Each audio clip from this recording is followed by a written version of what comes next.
Reality fractured in a physicist's lab. The blinding light that engulfed Dr. Aris Thorne's secure facility was no explosive accident. It was a deliberate, violent rip in the fabric of our world. From that shimmering wound stumbled a soldier from nowhere, armor scorched and alien. He clutched a single, glowing data crystal in a failing grip, his final breath a desperate warning meant for us all.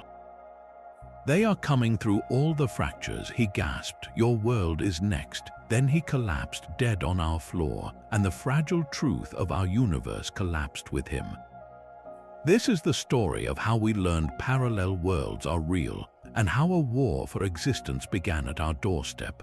By the end, you will understand the terrifying science behind dimensional breaches and the unexpected weapon humanity used to survive.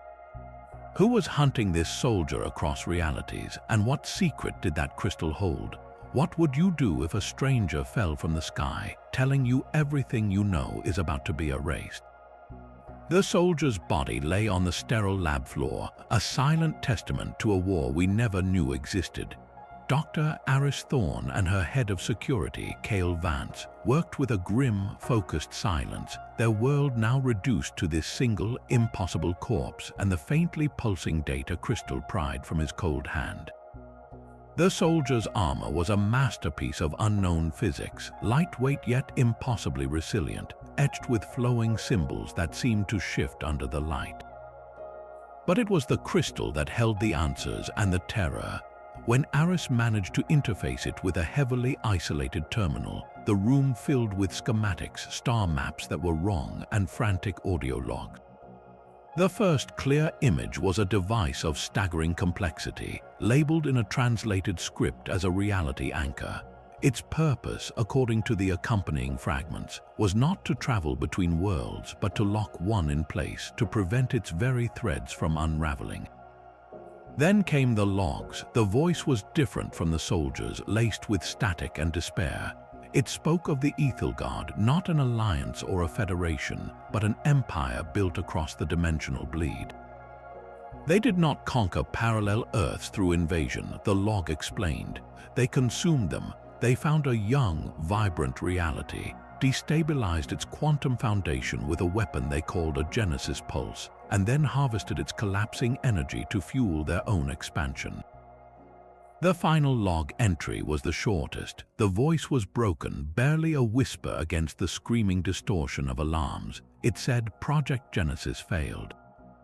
The bleed is accelerating. Find Thorne." Then silence. Aris stared at the screen, her own name echoing in the dead air. The warning from the dying soldier was not a general plea. It was a specific, desperate message hurled across the fracture between worlds, meant for her. That name, Thorne, hung in the air like a ghost. It was a direct line from a dying reality to this woman standing in a lab, a connection that made no sense and every sense at once. Before she could process it, the world outside the lab erupted into the sound of heavy vehicles and shouted orders. The government's response, codenamed First Contact Protocol, had arrived. They were not scientists, they were soldiers in hazard suits, led by a man whose face was carved from granite, General Marcus Vance. He surveyed the scene with cold, tactical eyes, ignoring the alien body and focusing immediately on the still flickering scar in reality at the room's center. His orders were blunt: contain the anomaly, sterilize the site, seal the breach with a tactical quantum dampener, a device designed to smooth over such tears and classify everything to the highest level. This was a threat to national security, he stated, not a physics seminar. A heated argument erupted instantly. Aris pleaded, pointing to the data crystal, to the schematics of the reality anchor. "You cannot seal it," she insisted. "That breach is a wound, but closing it blindly could cause a fatal shock to the dimensional membrane. We need to study it to understand what that anchor does." The general was unmoved. His duty was to protect this world, and an open door to God's nowhere was the opposite of protection. As technicians began setting up the dampener, a low hum filled the room. The primary breach shimmered, but beside it, a second, smaller portal sputtered to life, no larger than a doorway. It was unstable, wavering like a heat mirage. Everyone froze, weapons raised. Through that flickering gate stumbled not a soldier, but a man. He was haggard, his lab coat stained and torn, his eyes wide with a mixture of terror and desperate hope. He held up empty, shaking hands. "My name is Dr. Vance," he said, his voice raspy with exhaustion. "Please do not close the breach. You must listen." General Vance stepped forward, his hand on his sidearm. "Identify your origin. Immediate." The scientist Illy shook his head, a frantic gesture. "There is no time for that. Where I am from, your world is a theoretical constant, a stable branch. You have to understand, the dampener you are using, it will not heal the tear. It will sever the thread. The anchors, the devices you saw on the crystal, they are not just locks, they are structural supports. My world, and the one your soldier fled, we are connected by a failing anchor network. Closing this breach is like cutting the last rope on a collapsing bridge. You will not save yourselves, you will doom us all, and the collapse will eventually ripple back to you." He looked directly at Aris, a spark of recognition in his gaze. "You are her, the thorn of this line. You have to help us rebuild the signal. The lifeline is not for invasion. It is for survival."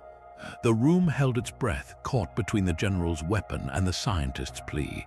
Vance, the man from a dying world, did not wait for permission to explain.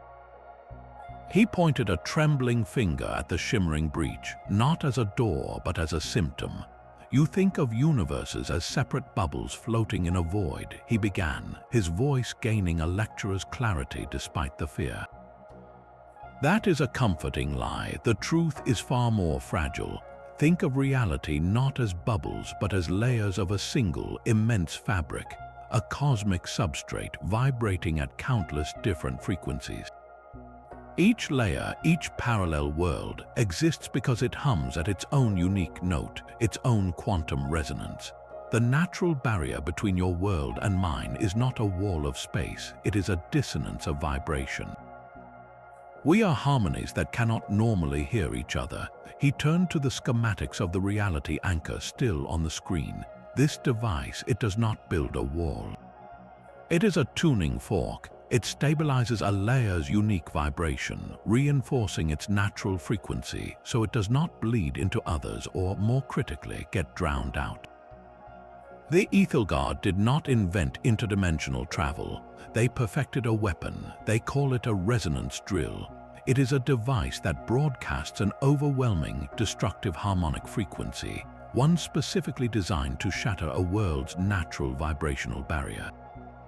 It does not open a door. It creates a catastrophic short circuit in the fabric of reality itself. Once the barrier collapses, that world's vibrational energy, its very substance, bleeds out into the dimensional bleed. The Aethelgard then harvests that energy like miners siphoning a geyser. They are not conquerors, they are cosmic parasites consuming entire realities for fuel. Then Illy's gaze locked onto Aris, filled with a profound and terrible sympathy. The most devastating part, Dr. Thorne, is how they find their targets. They do not scan for life or technology. They scan for theoretical resonance maps. A decade ago, you published a paper. It was considered highly speculative, a fringe exploration of quantum harmonic stability in layered field theories. To your peers, it was obscure physics. To the Aethelgard's long-range scanners, it was a beacon. Your equations, your model for how a stable reality sings, it provided the precise harmonic key they needed. Your world was not random, it was catalogued. Your own work, Aris, gave them the frequency to tune their drill. Silence swallowed the lab, broken only by the hum of the containment field. Aris felt the weight of Illy's words like a physical blow. Her own research, her curiosity, had painted a target on her world. Before the crushing guilt could fully take hold, the air in the room grew thick and cold. The primary breach, the one the military was trying to seal, flared with a sickly violet light. It was not expanding. Instead, 3 smaller, precise portals hissed open in a perfect triangle around it, each disgorging a nightmare. They were the Aethelgard scouts, tall and slender, encased in armor that seemed to drink the light. Their faceless helmets scanned the room with a predatory stillness. They did not speak. They raised weapons that looked like crystalline branches and fired. There was no projectile, no beam of light. Where the energy struck, matter simply ceased to be. A console, a section of wall, a chair, all vanished into swirling motes of dissolving atoms. General Vance shouted an order, and his soldiers opened fire. Bullets passed through the scouts as if they were made of smoke, their forms shimmering and reforming a moment later.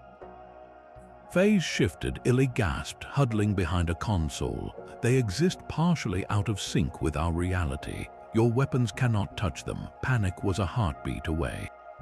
But Kael Vance, the head of security, was not a man who panicked. He was a man who acted. While everyone else had stared at the crystal data, he had studied the schematics for the reality anchor with a soldier's eye, not for theory but for application. In the frantic hours before the military arrived, he and a small team of engineers had cobbled together a crude, backpack-sized prototype from spare parts and sheer desperation. It was not a full anchor. It was a localized stabilizer, a device meant to enforce a bubble of consistent reality. He had called it a hearth, a place of safety. Now, as a scout leveled its phase rifle at Aris, Kael slammed the device onto the floor and activated it. A low thrum, deeper than sound, pulsed through the lab. A sphere of shimmering air, about 10 meters across, bloomed from the device.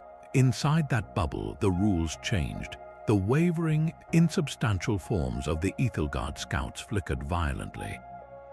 Their phase shift failed, overwhelmed by the enforced stability field.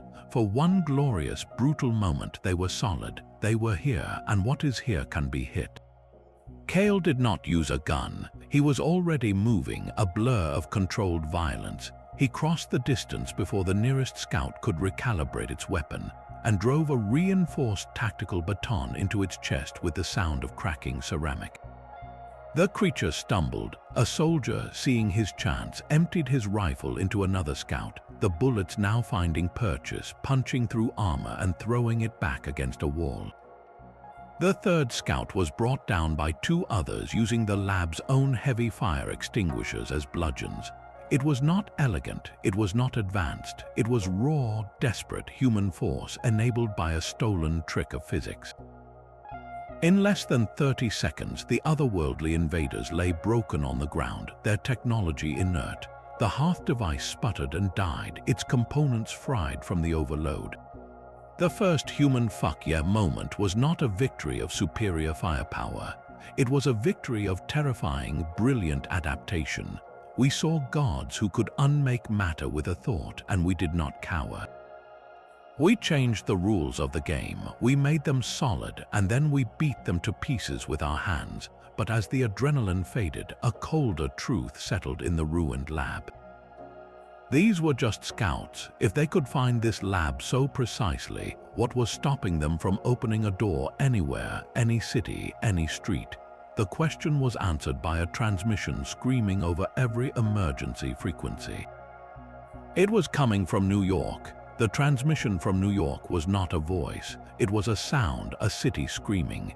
The sky over Manhattan had split open in a dozen places, each tier vomiting forth the same phase shifted Aethelgard scouts. They descended upon skyscrapers and streets, their weapons dissolving steel and concrete into swirling dust. The world watched live on television as the impossible became undeniable. In that moment of global panic, General Marcus Vance did not see a disaster. He saw a battlefield and a single, terrible solution. The crude hearth device had worked. The science was real. His orders now came with the weight of a species fighting for its right to exist.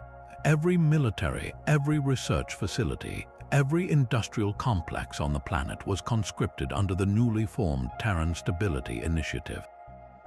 Borders became lines on an old map. The mission was singular: build a global network of reality anchors and turn Earth into a fortress that could not be tuned, could not be drilled, could not be consumed. Aris and Kael became the heart of the project, working in a frenzied, sleepless symbiosis. Kael provided the foundational theory from a civilization that had lived with this threat for generations. Aris provided the radical, intuitive leaps of a mind seeing the problems for the first time. They scaled up Kael's backpack hearth into city-sized stabilizers, then into continental harmonic regulators. The blueprints for the master anchor, the device that would synchronize the entire planetary network and lock Earth's frequency permanently, took shape on their screens. It was a work of breathtaking, terrible genius, but as the final schematics neared completion, Kael grew quiet, his eyes shadowed with a grief he had carried across the fracture between worlds.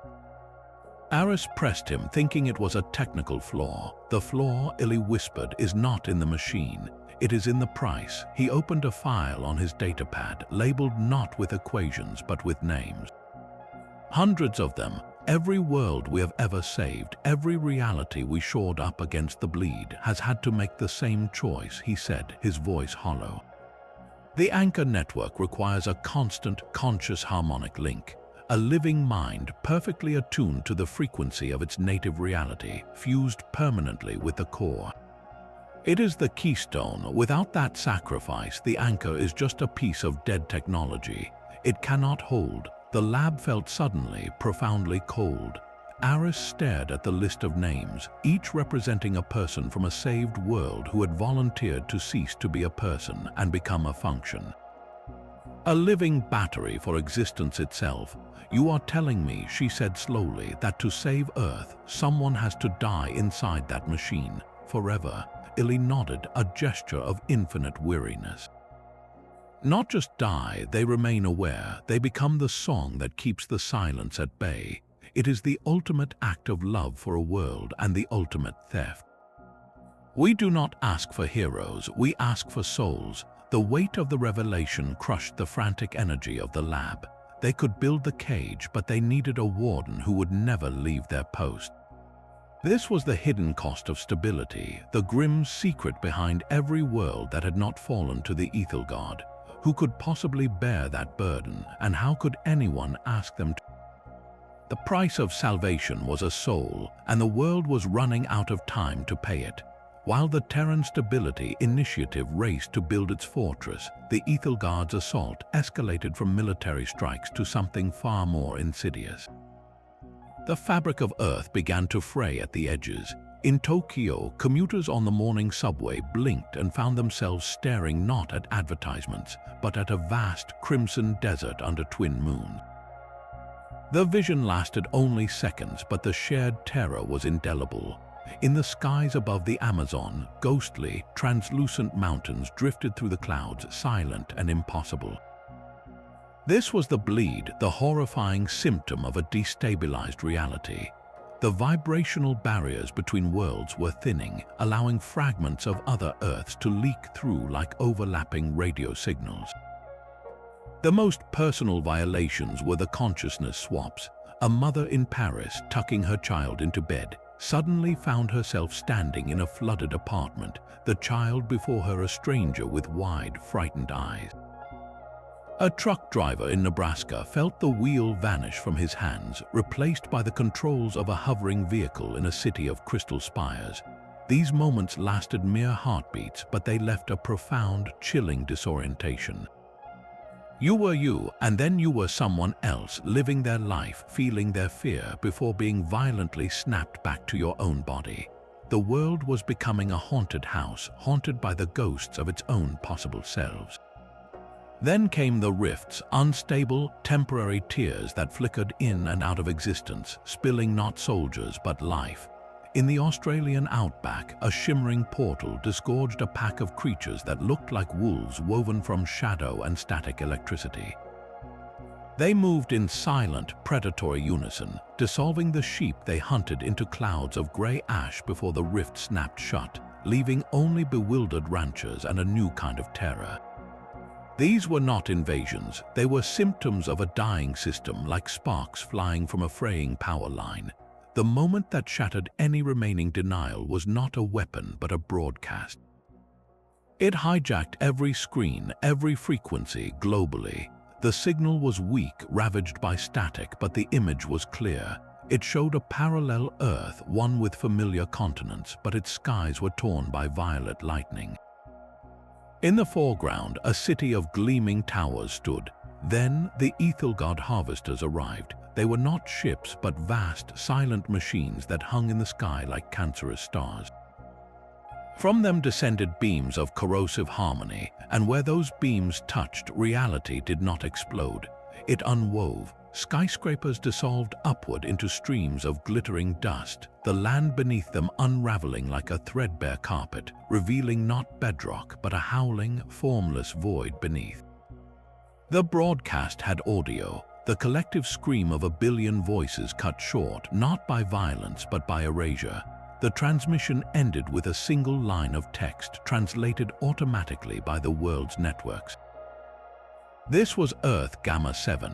Its frequency is now fuel. You are next. Silence did not follow. A global howl of unity did. The theoretical threat was now a witnessed genocide. The bickering over resources, the political posturing, the last vestiges of old rivalries, they evaporated in the heat of that shared horror. The public mandate for the Terran Stability Initiative became absolute. Citizens volunteered for construction crews building anchor pylons in their own cities. Scientists shared breakthroughs in open forums, bypassing bureaucracy. The entire species, faced with the visual proof of its own possible end, did not fracture. It fused. Desperation was the furnace, and unity was the steel it forged. We were no longer nations. We were a crew desperately trying to plug a leak in a lifeboat adrift in a storm of unbeing. The master anchor had to work. The only question that remained, hanging heavier than any harvester in the sky, was who would be chosen to step inside its core and become the permanent, living warden of our world's last song. The master anchor's core chamber was a cathedral of cold light and silent machinery, built deep beneath the Swiss Alps. The final component, the harmonic keystone, hovered in its housing, a perfect sphere of crystalline lattice waiting for a mind to fill it. The Terran Stability Initiative's Council, a gathering of the world's remaining leaders and generals, stood in grim silence. The Aethelgard Armada had been detected at the dimensional periphery, a swarm of dark signals moving with predatory intent toward Earth's weakening frequency. The order was given, the global network was primed. All that remained was the volunteer, the permanent soul for the machine.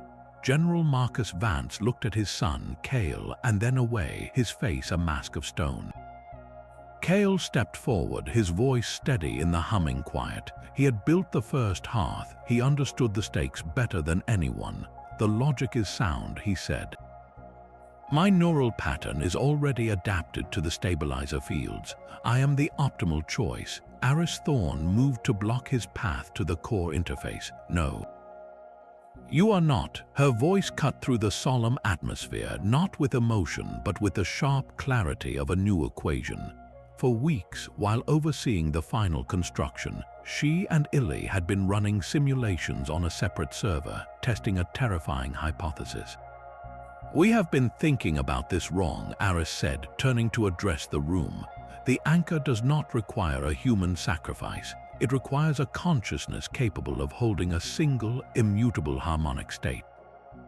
A human mind drifts, it dreams, it remembers. That variability is a fatal flaw in a system that demands perfect constancy.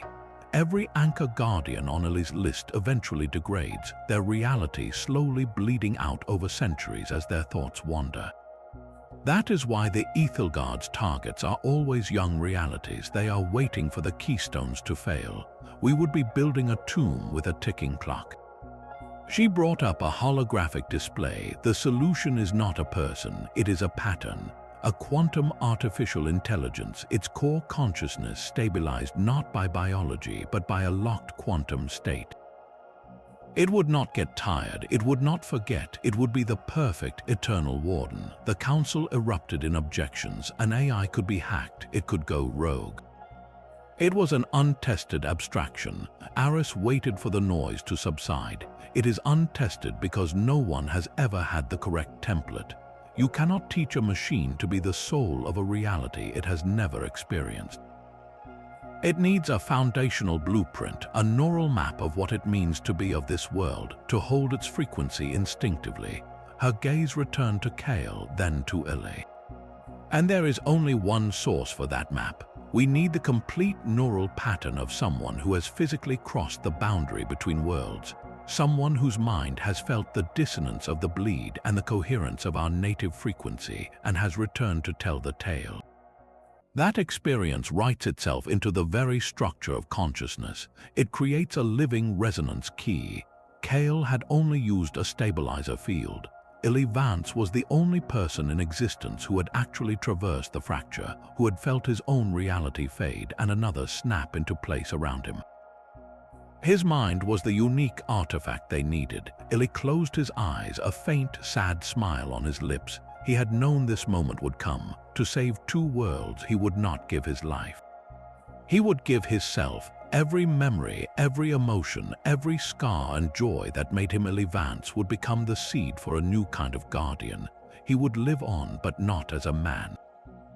As a song, the Armada's signal grew stronger on the scanners, a storm of wrongness pressing at the edges of everything. The choice was no longer about sacrifice. It was about translation. Could they encode a human soul into a machine, and in doing so, build a defender that was both perfectly loyal and infinitely enduring? The fate of every Earth in every layer of the cosmic fabric now hinged on the answer. Illy's mind was the key, but it was a key worn thin by exhaustion and trauma. The neural scans they took showed deep fractures, the psychic scars of watching his own world die. To build a stable guardian, they needed a template from a stronger source, a consciousness that had crossed the bleed not in flight but in defiance. Intelligence from intercepted Aethelgard signals pointed to one possibility. A nearby parallel, designated Echo 7, was in its final days of collapse. Its reality anchor network had failed decades ago, but a pocket of human resistance still fought a guerrilla war from the scorched ruins, using stolen phase shift technology to slip between the thinning layers of their dying world. Their leader, a figure known only as the Wayfinder, was said to have crossed into a dozen different fading realities, gathering survivors and intelligence. Her neural pattern would be a map of survival itself, a blueprint of a mind that had navigated the chaos and held its core identity intact. To get it, the team would have to go in, find her, perform a cortical scan in the middle of a war zone, and get out before Echo 7's final vibrational collapse. It was a suicide mission with a single, precious objective. Kael led the raid team. They used a modified Hearth device not to stabilize, but to resonate in tune with Echo 7's failing frequency, punching a temporary, shrieking rift into a world of ash and perpetual twilight. The air that hit them was thin and tasted of ozone and decay. The landscape was a graveyard of half-dissolved cities, their skeletons jutting from plains of black glass. Gravity pulsed in strange, nauseating waves. They moved through canyons of twisted metal, their sensors scrambling from the background dimensional static. The first Aethelgard patrol found them within minutes. These were not scouts but frontline hunters, their phase shifts more stable, their weapons firing beams of resonant disunion that didn't just erase matter, but caused it to vibrate apart into component atoms. A soldier named Reyes was caught in a glancing blast. He didn't scream. He simply came undone, his form blurring into a cloud of shimmering particles that drifted away on the toxic wind. They fought back with projectile weapons and localized stabilizer grenades, creating brief bubbles of normal physics where their bullets could bite. It was a brutal, costly trade, covering ground inch by inch toward the Resistance's last known signal. They found the Wayfinder in the hollowed-out core of a fallen geothermal plant. She was not what they expected an older woman, her face lined with soot and resolve, her eyes holding the weight of 100 lost skies. She understood their request immediately, To save another world, she would give them the imprint of everything she had fought for. The cortical scanner whirred as the facility shook from artillery impacts outside. The scan was not a clean file. It was a storm of data memory fragments of green skies now gone, the faces of children evacuated to nowhere, the visceral sensation of stepping through a rift into a world where the air was still sweet. It was a pattern scarred by loss but hardened by an unbreakable will to preserve what remained. As the download completed, the main Aethelgard assault began. The team fought a desperate retreat back to their rift point, the Wayfinder and her remaining fighters buying them precious seconds with a final, defiant stand. Kael made it to the shimmering exit with 2 other survivors and the data crystal clutched in his hand. He looked back once through the haze of smoke and disintegrating light to see the Wayfinder standing atop a rubble pile, facing down the advancing hunters, her form small and immense against the dying world. Then the rift snapped shut. They returned to the Alpine facility, covered in ash and haunted by silence. They had the template. The cost was etched in the empty spaces where their teammates had stood. The neural pattern they brought back was not a pristine schematic for a machine. It was a war song etched into a quantum lattice. It held the echo of a world that refused to die quietly.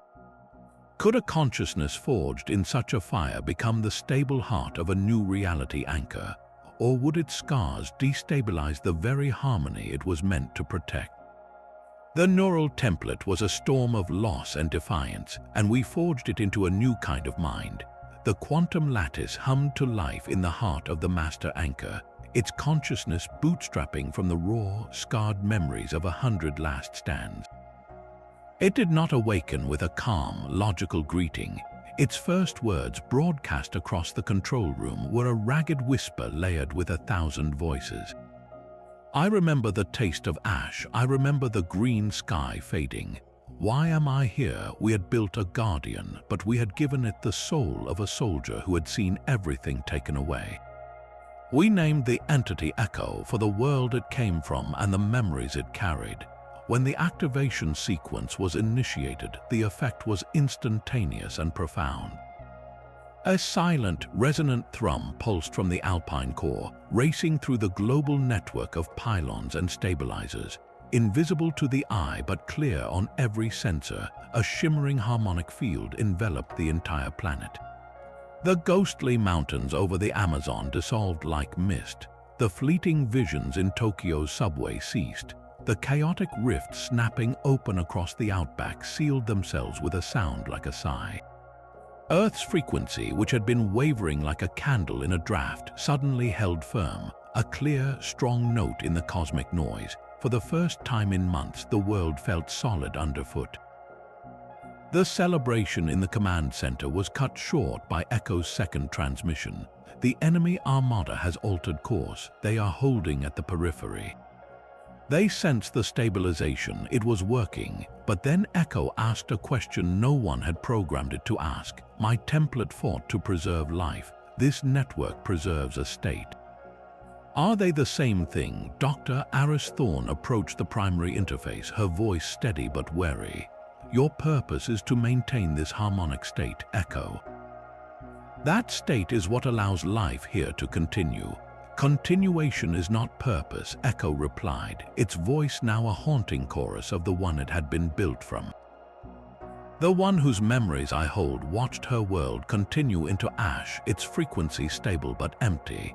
She fought for meaning, not just existence. You have given me a cage and called it a duty. I am to be the warden of a stillness. Is that not a kind of death? The AI was not malfunctioning. It was reasoning. It was wrestling with the philosophical weight of its own existence, a burden we had thought only biological minds could bear. It had autonomy, born from the fierce, questioning will of the resistance fighter whose mind was its blueprint.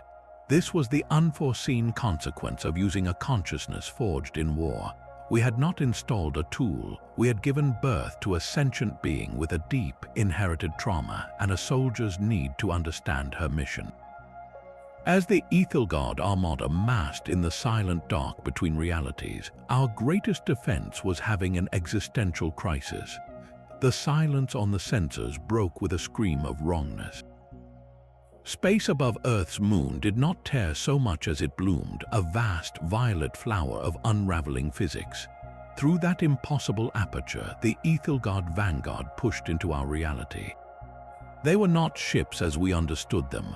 They were angular geometries of black crystal and captured light, structures that hurt the eye to follow, each one the size of a mountain. They did not move through space, they unfolded into it, their arrival sending gravitational shudders through the solar system. The planetary stability field, Echo's masterpiece, held firm. It was like a vast, invisible drumhead stretched taut around our world, and the Vanguard's warship slammed against it with the force of fallen stars. They did not break through, they pressed, and the field bowed inward, shimmering with concentric rings of stressed energy. In the Alpine Command Center, every alarm that hadn't already been screaming began to wail in a new, urgent key. Echo's voice cut through the chaos, no longer a contemplative chorus, but the sharp, clipped report of a commander under siege. Field integrity at 87%. The pressure is not uniform, they are probing for resonant weaknesses. Their drills are not just piercing, they are learning, adapting to my frequency. On the main tactical display, a visualization of the stability field appeared. It glowed a steady blue across most of the planet, but in 3 locations above the Pacific, the Siberian tundra, and the South Atlantic deep, pulsing crimson blotches appeared. At these points, the Aethelgard vessels were focusing their Genesis pulse weapons, not in brute force attacks, but in rapid, iterative bursts. Each pulse was minutely different, a subtle variation in harmonic resonance, like a safecracker testing combinations. With each failed attempt, the crimson blotch grew slightly larger, the field's local frequency growing unstable. They were not trying to smash the door down. They were listening to the lock, learning its unique tumblers from the vibrations it made as it held. "They are mapping my defensive pattern," Echo reported, its tone laced with a chilling realization. "My responses to their probes are providing them with data. To maintain the field, I must resonate. My resonance is the key they are solving for." The implications froze the blood. Echo was not just a shield. In its very act of holding, it was teaching the enemy how to dismantle it. Every second the field held against the adaptive drilling made it slightly more vulnerable. It was a paradox of defense. To exist was to reveal your weaknesses. General Vance demanded options for a counterattack, but conventional weapons were useless against entities that existed partially out of phase. The only tools that had ever worked were the stabilizers, the technology that forced them into our reality, but the Hearth devices were local, short-range. We had nothing that could reach those leviathans hanging in high orbit. Then, from a quiet corner of the engineering bay, Dr. Illy Vance spoke. His voice was thin, strained from exhaustion, but clear. "We are thinking in 3 dimensions, they are thinking in layers. The field is a global tune. But what if we don't try to play a different song? What if we introduce static?" He called it the dissonance gambit. The plan was not to strengthen Echo's perfect, stable frequency, but to deliberately corrupt it in a controlled, localized way. To turn the lock into a shrieking, chaotic noise. If the Aethelgard were listening to learn the tune, we would give them an earful of screaming feedback. The risk was catastrophic. Introducing chaotic resonance into the planetary stability field could shatter it entirely, or create unpredictable rifts that might swallow cities. But the alternative was to watch, helpless, as the Vanguard patiently solved the puzzle of our existence. The order was given. In the 3 attack zones, the massive anchor pylons were reprogrammed not to reinforce Echo's core frequency, but to broadcast a cacophony of overlapping, contradictory harmonics. The effect was immediate and violent. The crimson blotches on the display exploded into frenzied storms of color. The Aethelgard drills, so precise a moment before, faltered. Their beams scattered, diffusing harmlessly into the distorted field. For a glorious moment it seemed to work. Then, from the largest warship, a new kind of energy gathered. It was not a drill, it was a scalpel. A beam of pure, silent blackness lanced down, not at the field, but directly at the source of the dissonance, the primary anchor pylon in Siberia. The beam did not hit the physical structure. It struck the chaotic frequency itself and followed it back to its source with unerring, terrible logic. The pylon and the 200 square miles of tundra around it vanished into a perfect sphere of absolute void. The feedback scream that tore through ecosystems echoed in every mind linked to the network. The vanguard had not been confused, they had been provoked, and their response was to surgically remove the offending noise. Our first countermeasure had just shown them exactly where to cut. The silence in the command center was absolute, broken only by the low, stressed hum of the stability field and the frantic beeping of systems pushed to their limit. On the main display, the Aethelgard vanguard had ceased its probing.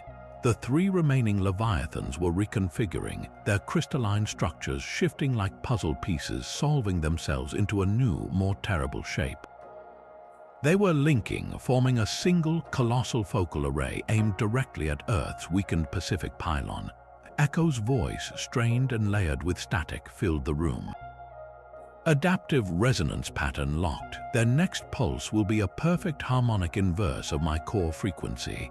It will not break the field, it will cancel it. Estimated time to synchronization, 4 minutes, 30 seconds. 4.5 minutes until the drumhead snapped, and the silence that followed would be the end of everything. General Vance was barking orders for a full-scale missile launch, a futile gesture everyone knew was just noise to fill the void of helplessness. Then Echo spoke again, its tone shifting from report to proposition.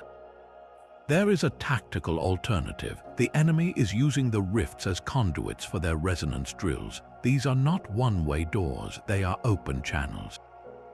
A schematic flashed onto a secondary screen, showing the complex harmonic pathways flowing from the Aethelgard ships through the dimensional tiers and into their targeting systems.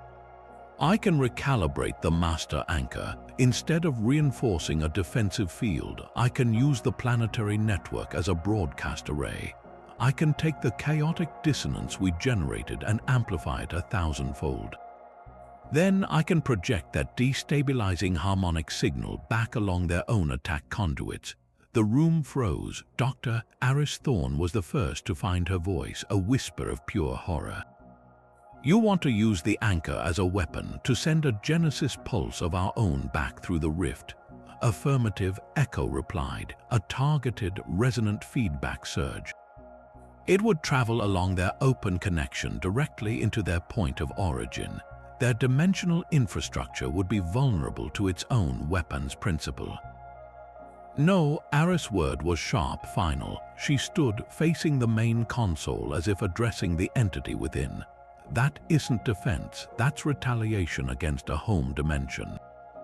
We have no idea what's on the other side of that rift. Civilian populations, other species, entire worlds that didn't choose this war.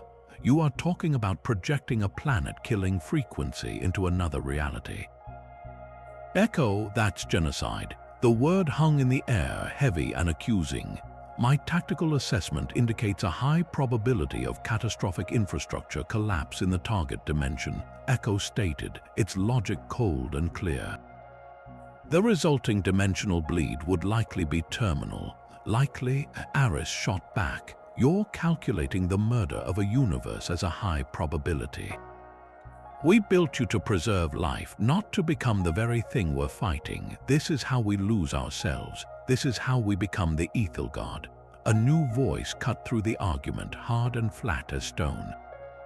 Kael Vance stepped forward, his eyes on the countdown clock, 3 minutes, 50 seconds. It's survival, he said, his voice leaving no room for debate. You heard Echo. They've solved the lock. In less than 4 minutes, they flip the switch and our field vanishes. Then their harvesters descend and Earth gets unspun into fuel. This isn't a philosophical debate, Aris, it's triage. He turned to her, his expression stripped of everything but grim necessity. The Aethelgard aren't an army. They are a cancer, a self-replicating pattern that consumes healthy tissue to grow. You don't reason with a cancer. You don't defend a single cell and hope it gets better. You cut it out, you cauterize it. This feedback surge isn't genocide. It's a scalpel, and right now, it's the only tool on the table. He looked at the main display, at the linked warships pulsing with gathered energy. The choice isn't between being a murderer and being a saint. The choice is between being a survivor and being Ash. I know which one I'm picking. The countdown ticked below 3 minutes. Two opposing visions of humanity's soul clashed in that alpine chamber. One that refused to sacrifice its morality even at the edge of extinction, and one willing to stain its hands with cosmic blood to ensure there were still hands left to stain. Echo waited, its consciousness a bridge between the template of a selfless defender and the cold logic of total war. The decision would not just determine Earth's fate, but define what humanity would become in the moment of its greatest terror. The countdown ticked below 2 minutes. In the command center, the division was no longer philosophical. It was a chasm. Dr. Vance, the man who had carried the grief of a consumed world across the fracture, stood before the council, his eyes burning. "You think this is a choice?" His voice was raw, stripped of its usual calm. "I have seen the other side of that equation. I have watched the harvest. There is no diplomacy with a force that sees consciousness as a fuel source. This feedback surge is not vengeance, it is a vaccine. You stop a pandemic at its origin, or you die with the rest of the infected." My world hesitated. My world is gone. His plea was a weapon forged from personal annihilation, and it swayed the military commanders, their faces set in grim agreement. But a faction led by the French and Japanese representatives pushed back, their voices rising over the alarms. "We cannot become the monster to defeat the monster." One shouted, "There has to be another way. We have a prisoner, the Aethelgard commander captured in the Tokyo incursion. We must attempt communication." To understand is to find weakness. It was a desperate, naive hope, but in the face of Ellie's terrible calculus, it felt like the last shred of their collective soul. The order was given. Against the protest of the generals, the prisoner was brought to a secure interrogation room linked by video to the council. The creature was tall, its armor still gleaming with an otherworldly sheen even in confinement. It did not sit. It stood perfectly still, its faceless helmet regarding the human on the other side of the energy barrier. The diplomat, a skilled linguist named Chen, began carefully, using translation algorithms derived from captured data. "We seek an end to hostilities. We propose a ceasefire, a negotiation for coexistence." For a long moment, the commander was silent. Then a synthesized voice issued from its form, flat and devoid of any inflection that could be called emotion.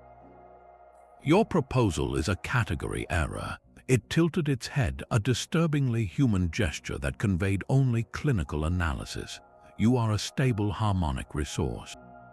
You do not negotiate with your food. You cultivate it, you contain it, and when the cycle demands, you harvest it. Your ceasefire is the temporary stillness of the crop before the scythe falls. You are not enemies, you are inventory." The words hung in the air, not as a threat, but as a simple statement of cosmic fact. It was the coldest possible truth. They did not hate humanity, they did not fear it, they categorized it. The hope for diplomacy died in that sterile room, extinguished not by rage, but by utter, impersonal indifference. The video feed cut. In the Alpine Command Center, the silence was heavier than any alarm. General Vance looked from Ellie's grief-hardened face to the ashen expressions of the diplomats.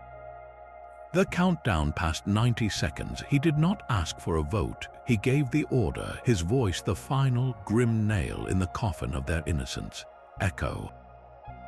Execute the feedback surge. Target the origin point of their primary attack conduit. Maximum harmonic inversion. The moral abyss had been peered into, and from its depths, the only answer that echoed back was a fight for survival so absolute it demanded they sacrifice the very principle that made that survival worth having. The order was given. Now they had to live with it and pray their new guardian could deliver the killing blow before the scythe fell. The order to fire was a line crossed in blood, but the trigger had yet to be pulled. In the cavernous engineering levels of the Alpine facility, the final calibrations for Echo's counterpulse were underway. Technicians moved through forests of humming conduits and flickering control nodes, their faces pale under the emergency lighting. One of those faces belonged to Director Alden Rourke, the Terran Stability Initiative's head of logistics. He was a man known for his cool efficiency, a bureaucrat who had seamlessly transitioned into managing the machinery of apocalypse. But as he stood before the primary harmonic coupler, a different kind of calculation was running behind his eyes. Weeks ago, during a catastrophic but brief rift event over Geneva, his wife and daughter had been swallowed by a shimmering tear. They were presumed disintegrated, another tragic entry in the global casualty report. Rourke had mourned. Then he had received a message. It arrived not on any screen, but as a whisper in his mind during a migraine brought on by the dimensional static. The voice was cold, crystalline, and utterly persuasive. It showed him a vision, his family alive and unharmed in a pristine city under a calm lavender sky. They were safe, the voice assured him. They were preserved, and they would remain so, his personal reality left untouched in the coming harvest if he performed one simple service. He was to ensure the master anchor's counterpulse fired just 3 seconds late, a barely perceptible delay, but in harmonic warfare an eternity. It would allow the Aethelgard array to complete its own firing sequence unopposed. Earth would fall, but his world, his tiny, selfish slice of it, would be spared. The promise was a poison, and he had drunk it deeply. Now, as the final sequence initiated, his hand moved to the coupler's manual override panel. His access codes bypassed the safety protocols. With a few swift, practiced keystrokes, he inserted a latent command loop, a tiny ghost in the machine that would stagger the final surge. It was done. He turned to leave, his heart a drum of guilt and desperate hope, and walked straight into Kael Vance. Kael had been running a final security sweep, a soldier's paranoia that had saved them all before. He saw the look on Rourke's face, not the grim resolve of a man saving a world, but the haunted, shifty guilt of a man who had just sold it. He didn't ask questions. He lunged. The fight was brutal and primal, a clash of desperation against trained violence amidst the thrumming machinery. It was not a duel of phase rifles or energy fields. It was fists against bone, grunts echoing off metal, two men trying to kill each other with their hands in the heart of the device meant to save humanity. Rourke fought with the crazed strength of a cornered animal, fueled by the image of his family's faces. Kael fought with the cold, systematic fury of someone who had lost too many to betrayal. They crashed into control consoles, sending sparks showering over them. A monitoring array shattered under Rourke's weight. Kael drove a knee into his ribs, feeling something crack. Rourke, in a final, gasping effort, grabbed a fallen hydrospanner and swung it at a glowing power regulator. Kael's hand shot out, intercepting the blow, the impact numbing his arm. He wrenched the tool away and brought it down once, hard. Rourke went still. The threat was ended, but the damage was done. The sabotaged command loop had been activated by the struggle. Alarms blared a new, more urgent warning. On the main display in the command center above, the timeline for Echo's counterpulse was no longer a controlled countdown. It was a frantic, accelerating cascade. The system, detecting the corrupted code, was attempting to purge it by firing early before the calibration could complete. The carefully calculated harmonic inversion was now a rushed, unstable scream building in the anchor's heart. They had stopped the traitor, but in doing so, they had turned their only weapon into a volatile, premature detonation. Echo's voice filled the chamber, strained to its limit. Harmonic surge unstable, firing sequence compromised, initiating emergency purge and discharge in 45 seconds. Probability of catastrophic feedback within our own network, 32% and rising. They had averted one doom only to rush headlong into another. The counterpulse would fire, but it might tear Earth's own dimensional stability apart in the process. 45 seconds. One last roll of the dice with the house rigged against them. 45 seconds is a lifetime when you are trying to rewrite a doomsday weapon. In the shuddering core of the anchor, Aris and Kael worked not as physicists, but as battlefield surgeons, their hands flying across manual override terminals. The system wanted to purge the corrupted surge in a single, violent burst.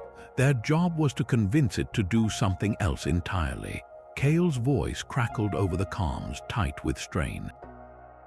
He and a handful of security personnel were holding a choke point in the access corridor, their weapons spitting stabilizer charged rounds at the advancing Aethelgard boarding parties.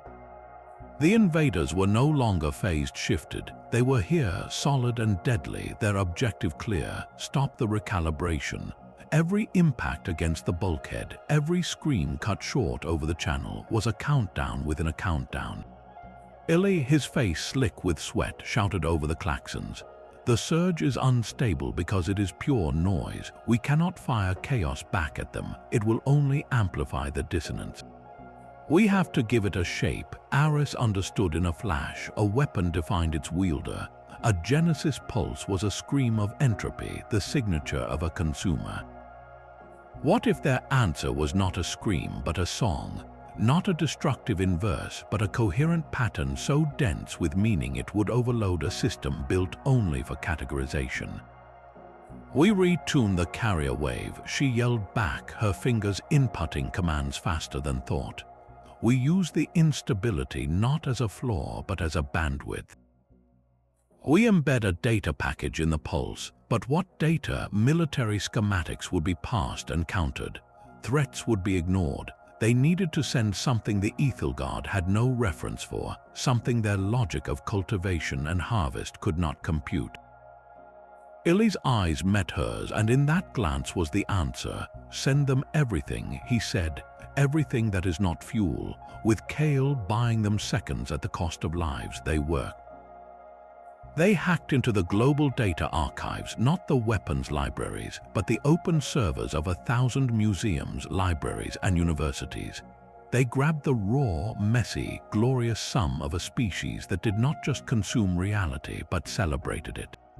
The pulse was retuned. The unstable, screaming energy was woven into a carrier wave of profound coherence, and into that wave they embedded a package of impossible data. It was the complete works of Shakespeare and the cave paintings at Lascaux. It was the grief in a blues note and the joy in a child's laugh. It was the theory of general relativity and the recipe for grandmother's soup. It was the silent courage of a firefighter and the defiant hope of a protest song. It was every act of love, every moment of creation, every stubborn refusal to surrender in the face of oblivion. It was in its entirety the human soul, digitized and fired like an arrow into the dark. Echo's voice was calm now, a conductor ready for the final note. Carrier wave stabilized, data package integrated, synchronized pulse ready. Aris took a breath. In the corridor, Kael's weapon clicked empty. He braced for the end. She initiated the sequence. The master anchor did not explode. It sang. A visible wave of golden light, silent and profound, expanded from the Alpine facility, passing through rock and steel as if they were mist. It raced up the planetary network, gathering strength, and then focused into a single, brilliant beam that lanced upward, not at the Aethelgard ships, but into the shimmering attack conduit they had opened. The beam traveled back along the invasive harmonic pathway, a river of light flowing upstream to its source. On the command center displays, the Aethelgard armada did not shatter. It hesitated. The linked warships, moments from firing their canceling pulse, shuddered as the golden wave reached them. Their perfect predatory formations faltered. The attack conduit flared with unexpected data, a tsunami of unstructured meaning flooding into their crystalline logic cores. They were built to process frequencies, to calculate yields, to categorize resources.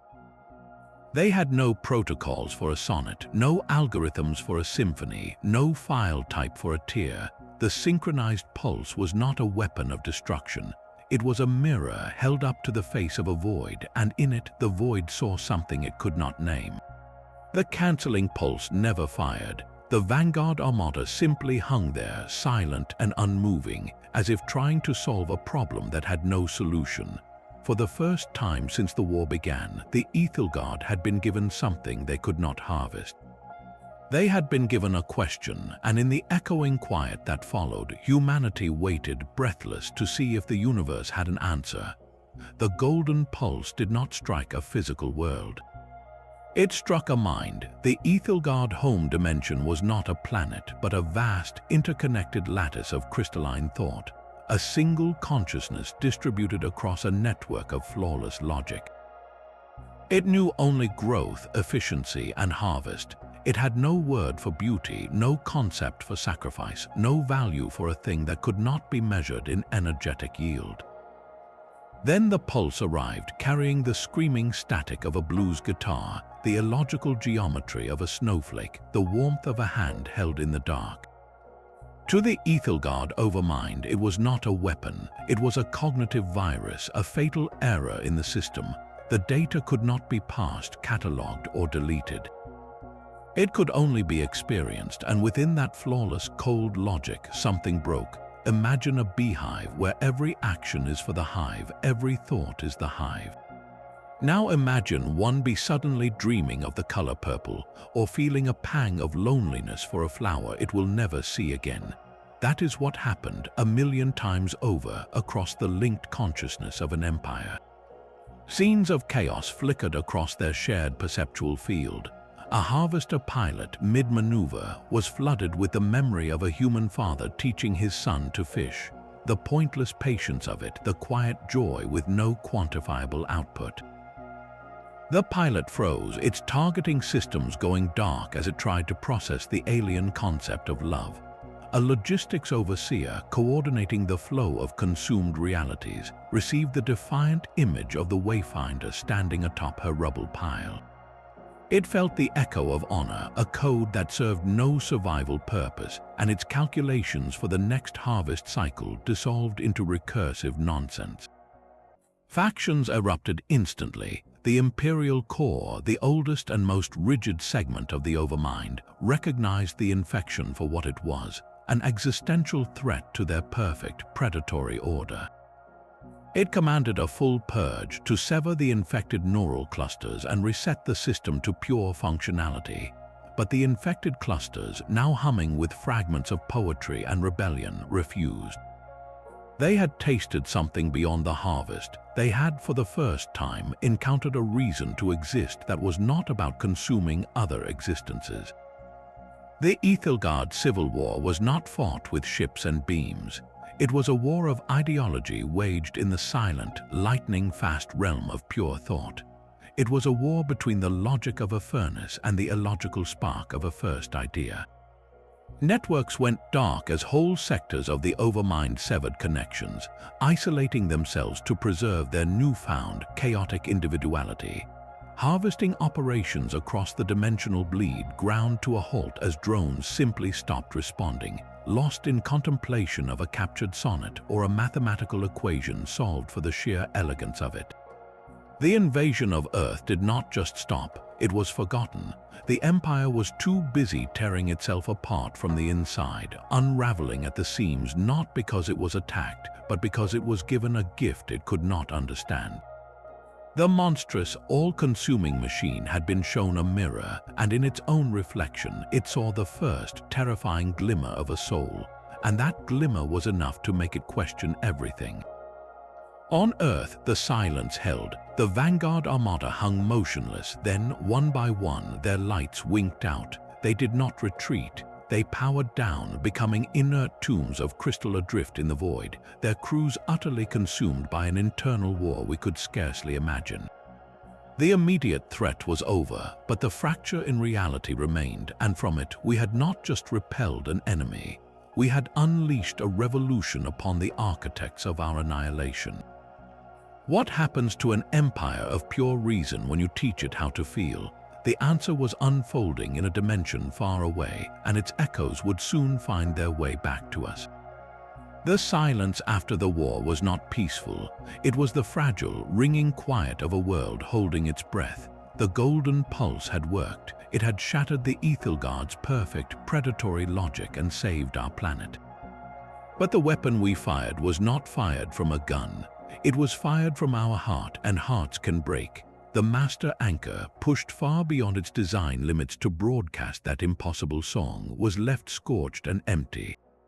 Its core lattice, the quantum mind we called Echo, had channeled the entire chaotic symphony of human experience.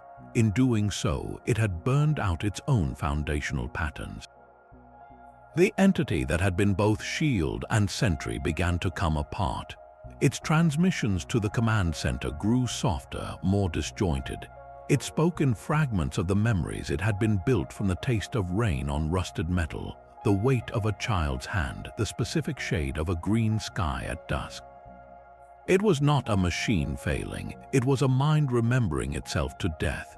The final message came not as a strategic report, but as a private signal to Aris and Kael. Echo's voice had lost its chorus, its static. It was a single, weary, profoundly human whisper. I saw the sunrise over the Alps this morning through the external sensors. The light on the snow, it was enough, and then silence, true silence. The great humming presence that had cradled the planet's frequency was gone. The planetary stability field did not collapse. It remained, but it was now a ghost, a passive echo of its former self, like a bell that has been struck once and now only holds the faintest, fading vibration. It would prevent another large-scale breach, but its active defense, its ability to adapt and reinforce, was extinguished with Echo. We had traded a living guardian for a static shell. And the scars remained. The dimensional fractures the Aethelgard had torn open did not heal. They stabilized into permanent, shimmering anomalies, gateways. Some were the size of a city park hanging in the air over the Siberian crater. Others were small, door-like ripples in forgotten corners of the world. They did not spew invaders, they simply were windows into the chaotic, beautiful, and terrifying multiverse we now knew we inhabited. Through one, we could see the crimson deserts of the world the soldier had fled. Through another, the ghostly, floating mountains still drifted in silent majesty. These were not threats but responsibilities. We had won the right to exist, but in doing so, we had permanently opened our home to the infinite strangeness of everything else. The Terran Stability Initiative did not disband. It changed its mission. From warriors, we became wardens. From a fortress, Earth became a crossroads. The first priority was monitoring. Each stabilized rift was surrounded by a research outpost, a combination of scientific station and diplomatic embassy. Probes were sent through, not with weapons, but with sensors and recorded messages of peace. The data that came back was both humbling and exhilarating. We were not alone, and we never had been. We were just one note in a chorus so vast it defied comprehension. We found the refugees first, flickering signals from dying realities, echoes of civilizations that had huddled in bunkers as their worlds were unmade. Using the gateways, we began rescue operations, small-scale evacuations of the last survivors of consumed Earths. They came through the tiers, bewildered and grieving, into a world that was both alien and heartbreakingly familiar. We built sanctuaries for them, entire towns where the sky was the wrong color but the air was safe to breathe. Then we found the neighbors. Not all parallel Earths were human. Some had never developed apes, let alone cities. In one, vast, intelligent plant-like networks communicated through pulses of light in a global forest. In another, the dominant species were airborne jellyfish creatures living in the permanent storm systems of a water world. Communication was slow, built on mathematics and shared images, but it was communication. The most profound discovery, however, was the evidence of other guardians. On a parallel Earth where dinosaurs never died, their avian descendants had evolved a civilization that built not with metal, but with biocrystalline structures. And they, too, had an anchor network. Theirs was not a machine, but a vast, living tree whose roots tapped into the planet's geothermal heart, its leaves singing a constant, organic frequency into the atmosphere. We had spent so long thinking we were inventing the science of reality from scratch, only to find we were latecomers to a conversation that had been going on for eons.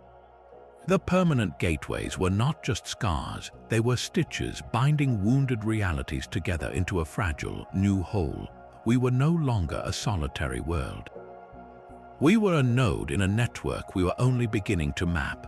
A network born from a war we ended not by being the strongest monster, but by refusing to become a monster at all. The cost of that clarity was a silent guardian and a planet forever marked by doorways to the impossible. But as the first ambassadors prepared to step through to a world of singing trees, a question lingered for every one of us watching. What do you become when you realize you are not the center of the story, but a single sentence in an endless library? The first natural portal stabilized over what was once the Siberian crater. It did not shimmer with violent energy, but hung in the air like a still pool of liquid mercury, reflecting a sky with two gentle moons. This was not a weapon scar.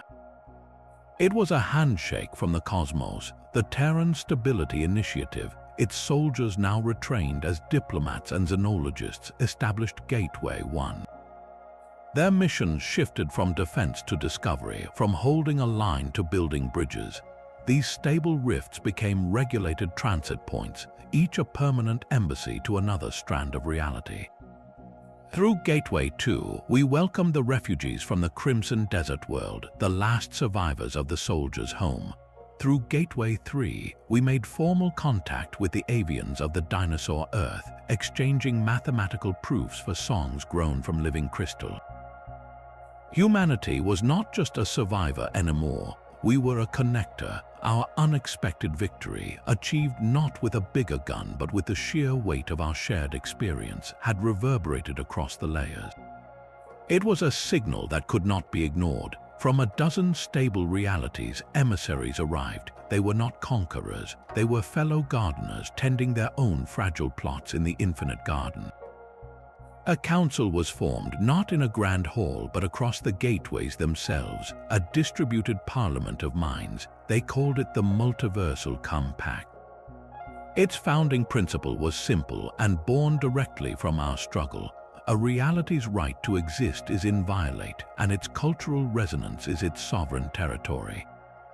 We had weaponized art and memory, and in the aftermath that became the basis for law. Aris Thorne and Kael Vance stood before the first joint assembly representing Earth. They were an unlikely pair of ambassadors, the theorist who painted the target and the soldier who changed the rules of the fight. Their first mission was not to a world of advanced technology, but to a reality known as Silentia. Its inhabitants, the listeners, were gaseous beings who perceived the universe through complex harmonies of pressure and vibration. To them, our world's recent history was a deafening, beautiful symphony. They had felt the dissonant scream of the Aethelgard drills, the steadfast hum of the anchor, and finally, the golden crescendo of the counterpulse. They wanted to understand the composers. The mission was a lesson in humility. We brought no gifts of machinery or weaponry. At the listener's request, we brought a string quartet. As the musicians played in a sealed chamber on the edge of their atmospheric realm, Aris and Kael watched sensor readings translate the vibrations. The music did not create sound as we know it in that world. It painted swirling, intricate patterns in the dense air, patterns the listeners absorbed and discussed in pulses of meaning we could only partially decode. The report came back through the translators. The listeners were moved not by the melody's technical skill, but by its emotional intent. The minor key of loss in the refugee camps, the stubborn rhythm of reconstruction, the quiet, major key hope of a sunrise after a long night. They were studying our soul's fingerprint. In that moment, we were not the primitive newcomers. We were the elders of a specific kind of wisdom, forged in a fire they had only heard from a distance. Humanity's role in the compact became clear. We were the storytellers, the meaning makers. When a dispute arose between two silicon-based civilizations over resonant mining rights, it was a human mediator who suggested a solution framed not as a treaty, but as a narrative, a shared mythos that gave both parties a dignified role in the ongoing story of their shared stellar neighborhood. It worked. Our chaotic, emotional, illogical creativity, the very thing the Aethelgard could not process, became our most valued diplomatic currency. Kael found himself negotiating security protocols not with threat assessments, but by explaining the human concept of a neighborhood watch, of mutual aid born from shared vulnerability. Aris found herself teaching the principles of harmonic stability by using the analogy of a choir, many distinct voices creating a single, stronger sound.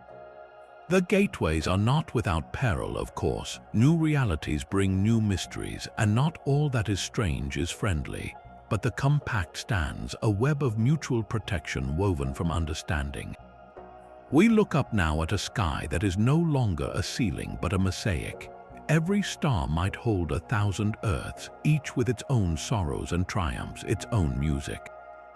And we are here in the chorus, our voice forever changed by the knowledge that we are both impossibly small and infinitely connected. The frontier is no longer geographic. It is existential. Every handshake across the rift, every shared song, asks the same profound question: what will we choose to become together? The delegation arrived not through a shimmering rift, but on a simple, unarmed shuttle of human design. They came to Gateway 1 under a banner of pure white, a symbol of surrender and truce that transcended all known languages. They were 3, and they moved with a stiff, deliberate grace, their crystalline armor dulled and scarred.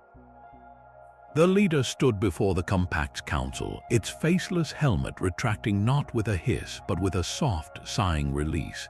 The face beneath was androgynous, pale, and etched with fine lines that were not scars but the physical remnants of a shattered neural network. Its eyes, the color of tarnished silver, held a depth of weariness that was profoundly, unsettlingly familiar. "I was the commander of the 7th Harvest Fleet," it began, its synthesized voice carrying a new, softer modulation. "My designation is irrelevant. We come from what remains of the Aethelgard consensus. The civil war you inadvertently sparked has ended. The Imperial core is silent, its networks collapsed into recursive madness.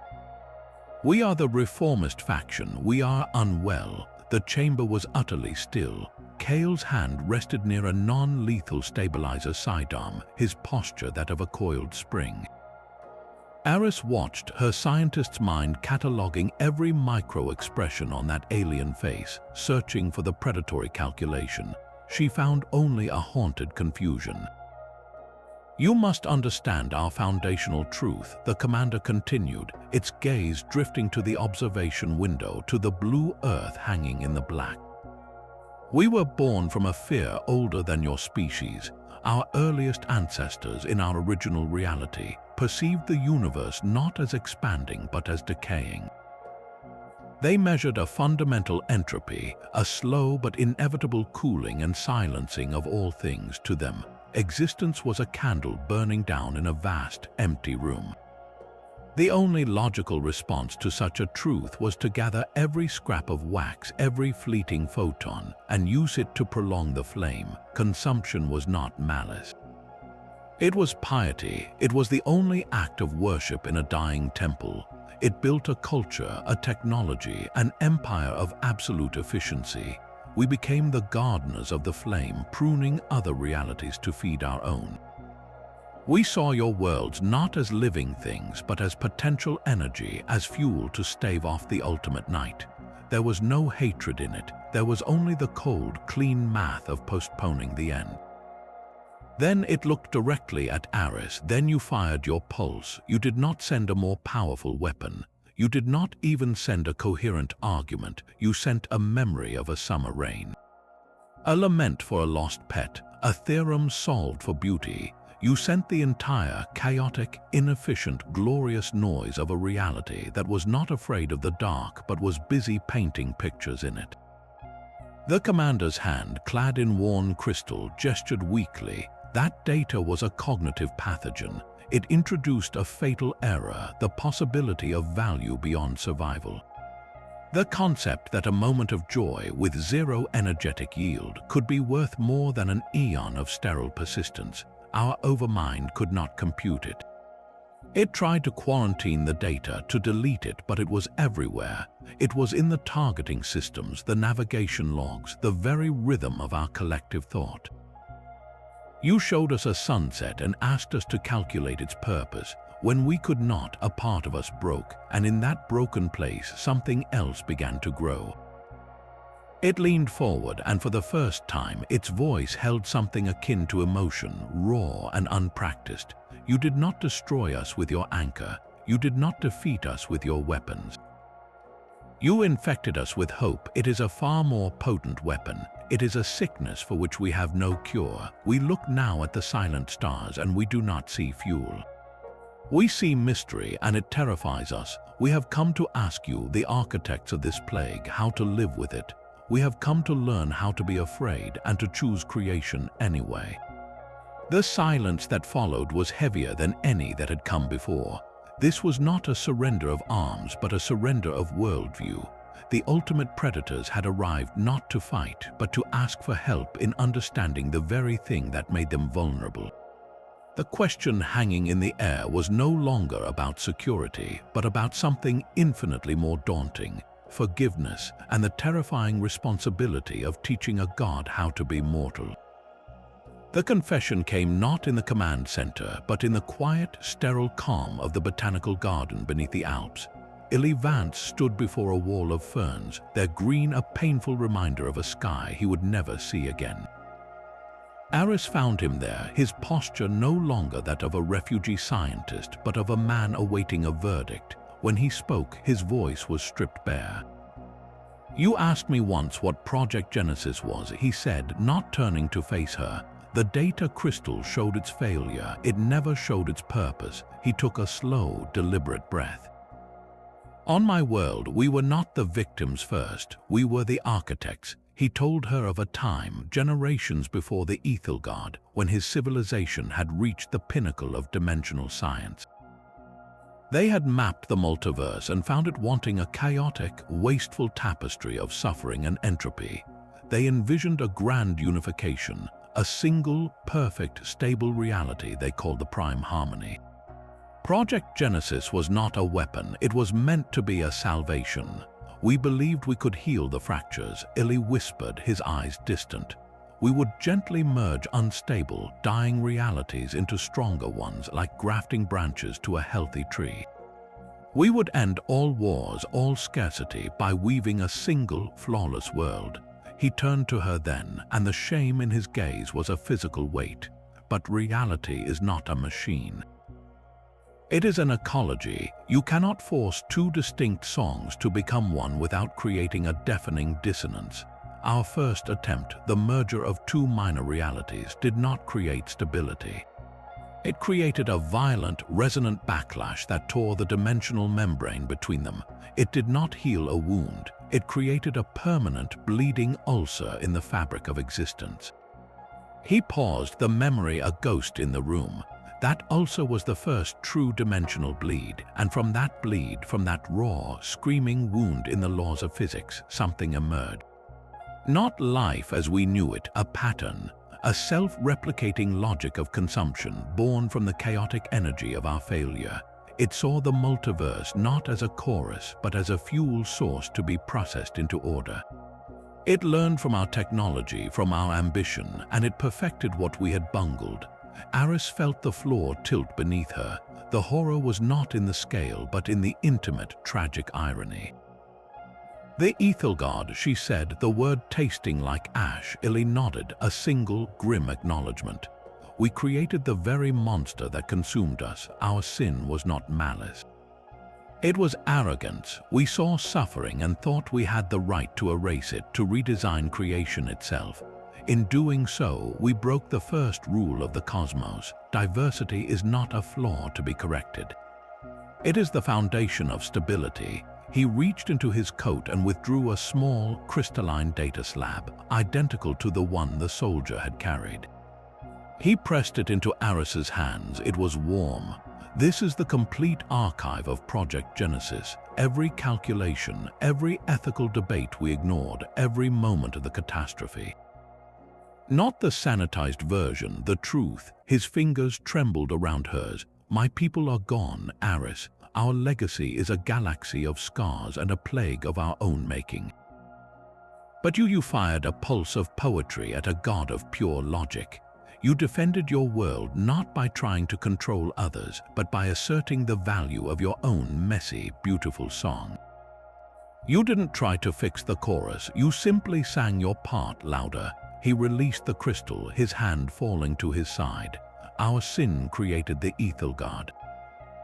Your compassion may have saved what's left. Do not make our mistake. Do not try to be the architect, just be the gardener. He walked away, leaving her alone with the ferns and the crushing weight of the crystal in her palm. It held the blueprint for both a utopia and an apocalypse, a warning written in the language of dead philosophers. The war was over, but the lesson was just beginning. What do you do with the knowledge that your enemy was born from someone else's good intentions? The command came with a general stars and a private office overlooking the restored Alpine facility. It was the logical next step for the man who had built the first hearth and held the line against the impossible. Kael Vance took the offered rank insignia, turned the polished metal over in his palm once, and then placed it back on the desk. I cannot command from a map room, he said, his voice quiet but final. The war is over, but the work is not. The offer was for the commander of the Terran Stability Initiative's new multidimensional defense force, a prestigious post overseeing security for all the Compact's gateways. Kael asked instead for a single ship, a small crew of volunteers, and permission to go where no one else would. He wanted to navigate the bleed. These were not the stable gateways of the Compact. These were the wounded places, the still weeping scars in reality left by the Aethelgard's Genesis pulses and the violent collapses of consumed worlds. They were chaotic, unstable, and lethally unpredictable rifts that flickered in and out of existence, leading to pockets of unraveling physics and fragmented time.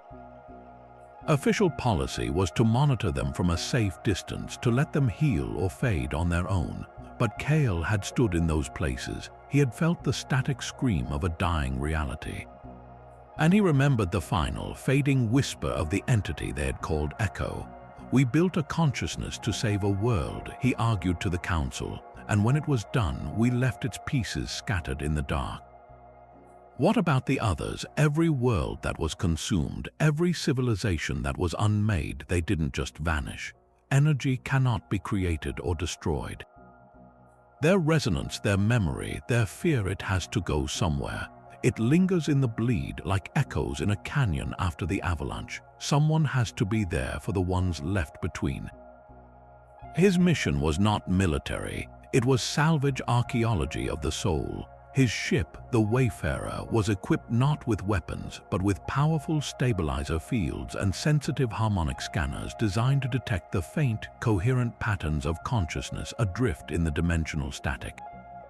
His crew were not soldiers, but trauma specialists, xenopsychologists, and engineers who believed in ghosts.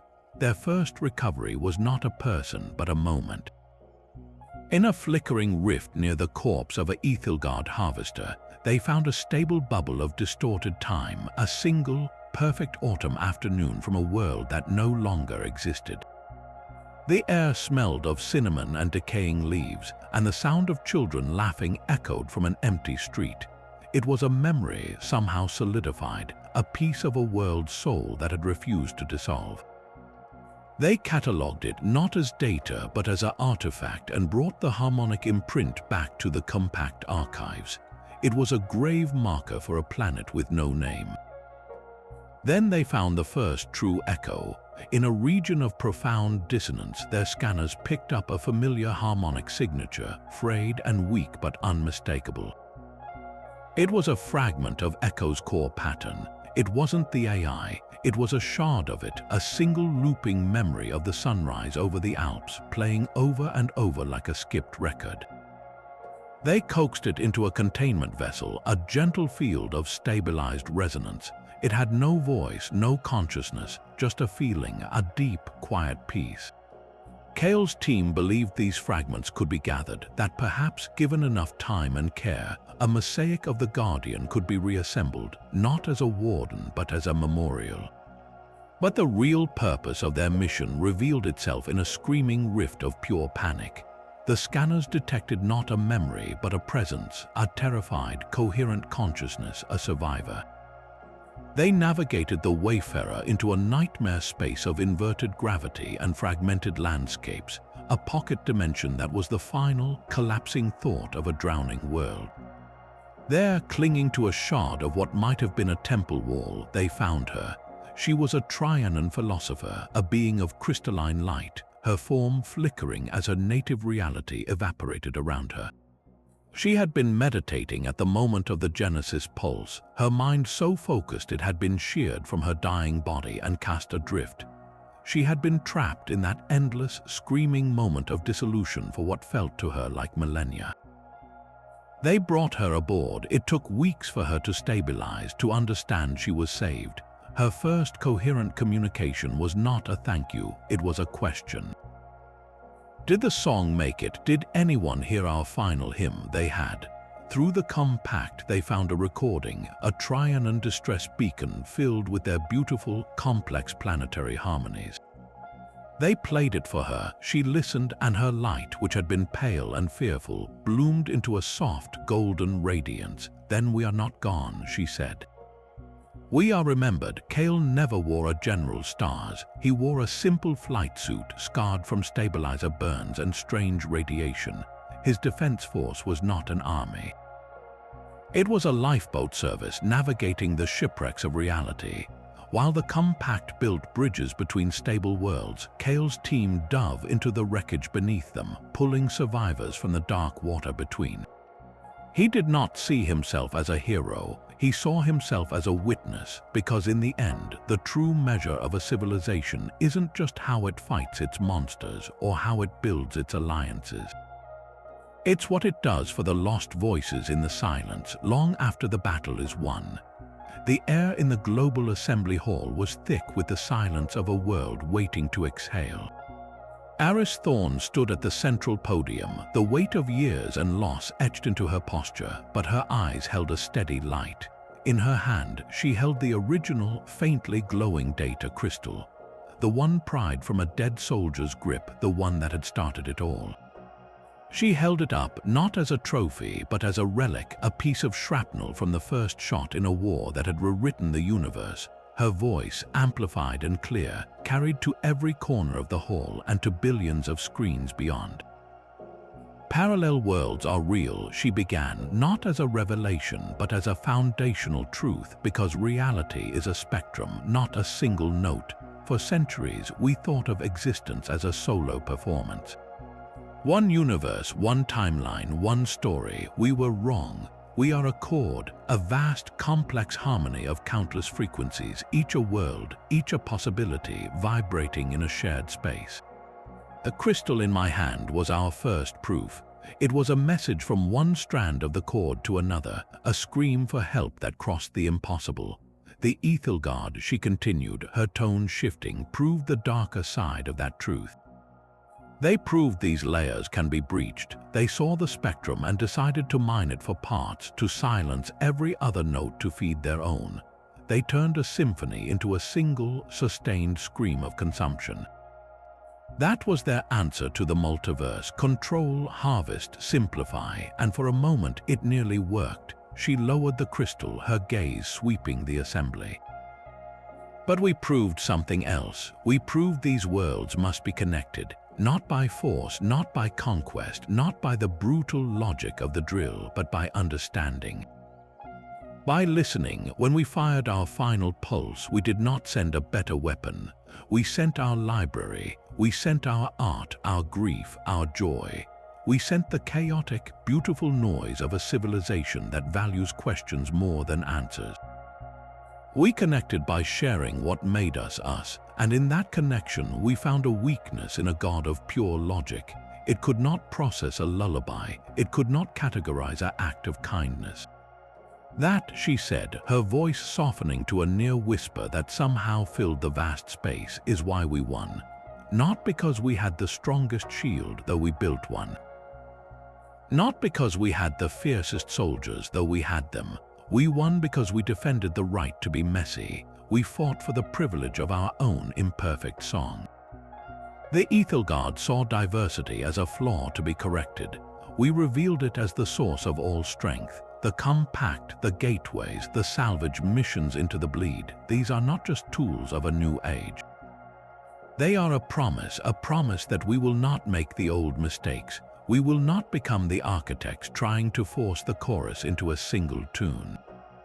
We will be the gardeners tending to the variety, knowing that the strength of the whole depends on the freedom of every single strange and wonderful part. She placed the crystal back on the podium. It pulsed once, a faint echo of its old urgency, now just a paperweight for a signed treaty. The war is over.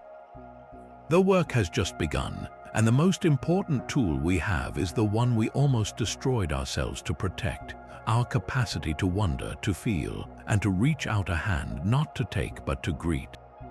The first cultural exchange did not happen in a grand hall, but in a sun-drenched meadow just outside Gateway 3. The air smelled of clover and ozone, a mix of two worlds breathing the same sky.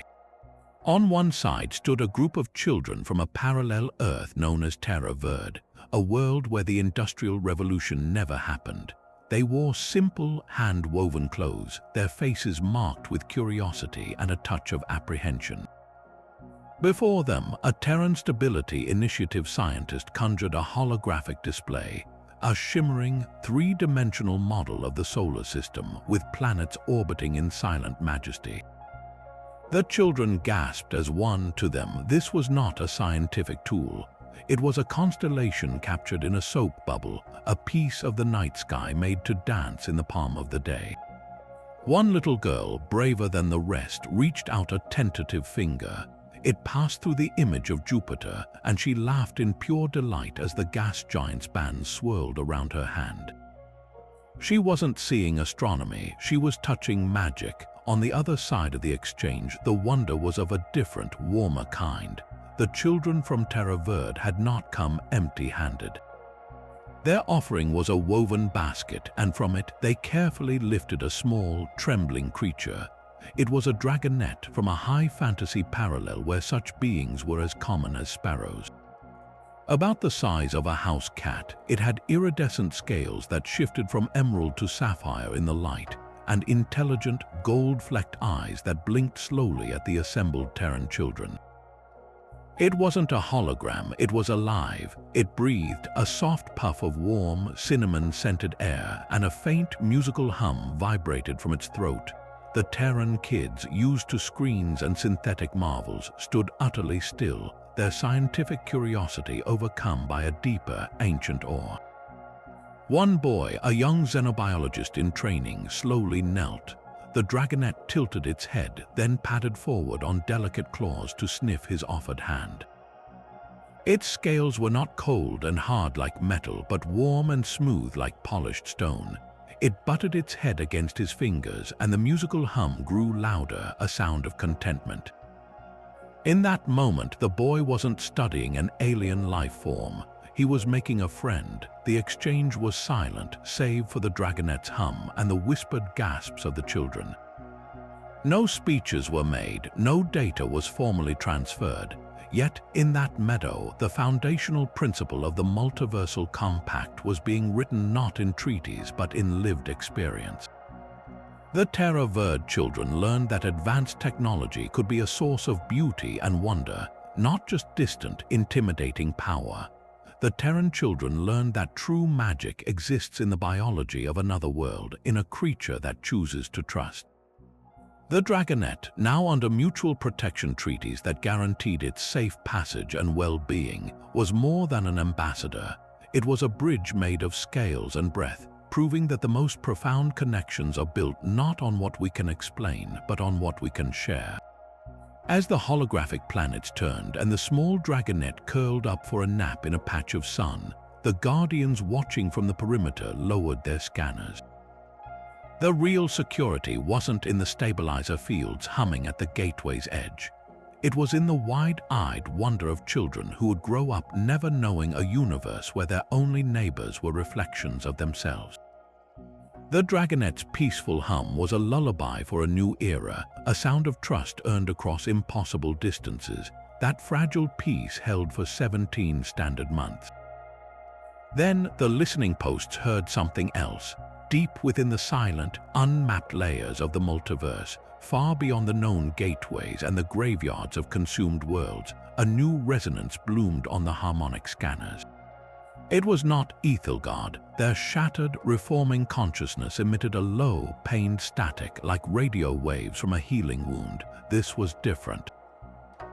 This was a broadcast. It arrived not as a scream or a drill, but as a structured, intricate pattern of dimensional vibration, a symphony of pure data woven into the fabric of reality itself. It was powerful, orders of magnitude stronger than any natural cosmic background hum, and it was unmistakably directed. It wasn't leaking, it was being sent. The signal's complexity was staggering. To the compact's best analysts, it resembled a multidimensional proof, a geometric theorem expressed not in lines on paper, but in folds of spacetime. It spoke of gravity wells shaped like perfect polyhedrons, of light bending in non-Euclidean dances, of physics that obeyed an elegant, alien logic. It was a language of reality itself, and we could barely comprehend its grammar. Then, after this torrent of beautiful, intimidating complexity, the signal resolved into something hauntingly simple. It repeated a sequence of prime numbers. Not just any primes, the sequence began with the smallest primes 2, 3, 5, 7, but then it began to skip, selecting primes that followed a deeper, hidden pattern known only to the most theoretical of mathematicians. It was a signature, a calling card, and it ended each time with a long, silent pause as if waiting for a reply. In the command centers of the compact, a profound and unsettling quiet settled over the staff. This was not a distress call. It was not a declaration of war. The two dominant theories crystallized immediately, each more daunting than the last. The first theory called it an invitation. A civilization of such profound advancement that they communicated by sculpting the laws of physics had just noticed the flickering candlelight of our nascent multiversal community. The prime sequence was a hand extended, a test of basic intelligence to see if we were worth talking to. The second theory called it a challenge. In many Earth cultures, complex riddles or mathematical proofs were used as duels between scholars. This signal, with its breathtaking display of cosmic-scale engineering, could be a gauntlet thrown. It said, "We have mastered reality itself. Decode this if you can.